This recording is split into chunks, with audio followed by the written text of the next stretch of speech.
Jitendra Bhargav, let me hear from you. Yeah, you see, there's no denying the fact, Mr. P.C. Sen is right, that bulk of the decisions in today's environment get taken from Rajiv Gandhi Bhavan.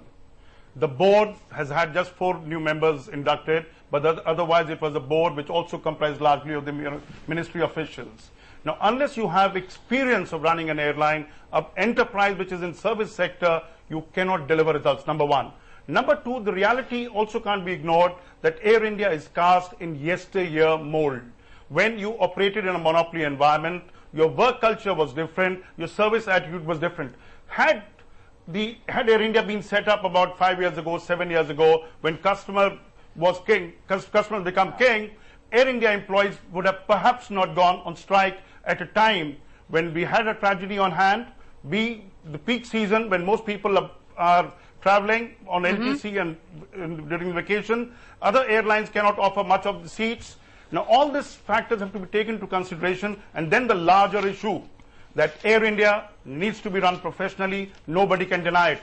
What is required to be done? As Suhail hinted in this kind of a thing, unless the perquisites that bureaucrats derive out of Air India are nipped, are totally cut, because you had a recent example only a month ago when it was decided that ex-secretaries of Ministry of Civil Aviation will get lifetime upgrades. Let me get the former bureaucrat in here. And their family members. Let me get the former bureaucrat in here. More ridiculous kind of a decision let me bring in the former IAS officer here. Will the bureaucrat ever give up his powers on Air India? No, the point is that it depends. You see, bureaucrats, just like private sector people, can't be categorized, tarred with one brush. I mean, they are good bureaucrats, they are bad bureaucrats, and they are bureaucrats who made a great success of running private sector operations, including British Airlines. I'm not saying that it should always be handled by a bureaucrat. My point is only this, that there has been absolutely no attempt by the management in order to get across to the employees. Now, I'll just give you 3 world-class examples. Richard Branson has said that he's going to concentrate on the employee and is bound to get the customer service that the customer requires. Vineet Nair, heading HCL today, his text is now being published by Harvard University. He's called it employee first and customer second. Now, this aspect of it is being neglected. No, but who's neglecting it? That's the point. The management as a whole, and the ministry, basically. And the management is being driven by the ministry. At a particular time in 1994, the airline was board driven by a very strong board headed by Rusi Modi and others. Right. Suhail. Look, let's cut the faff. The reality is as follows. Air India doesn't need prescription medicines anymore. It needs surgery.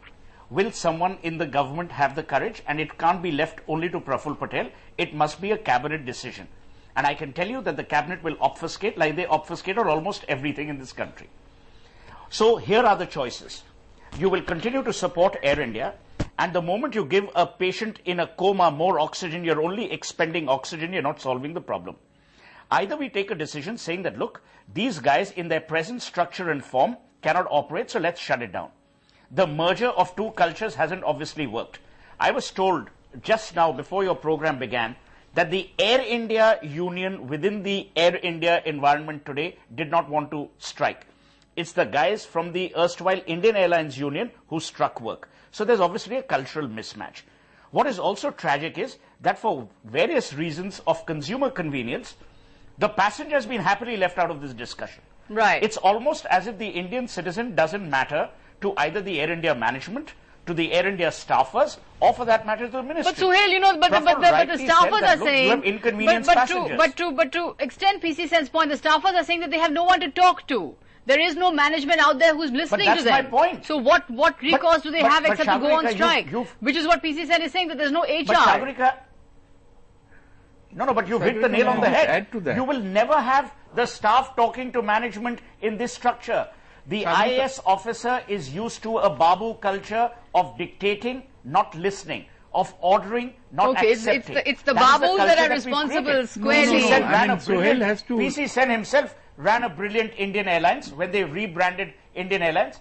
But today, no one has the guts to question the status quo. No, That's the reality. Very quickly. Let me make two points very quickly. Air India should be saved. Very quickly. So one is that I entirely agree with Suhail and also with Jitendra that we must cut loose from the government. Okay. I mean that is. So as a former bureaucrat, you're saying cut loose from the bureaucracy. And number two, there is no evidence of merger anywhere in the world which has been done suddenly without disastrous results. Right, and in fact, that merger, in fact, is the key perhaps to the problems that Air India is facing. But we have to take a break. As we go in, let me bring you the views of Swaminathan Iyer, who's written that we have no reason to call a public sector carrier a national carrier. Air India should be allowed to lose market share and slide gently into insignificance. It should fade away like HMT and IDPL.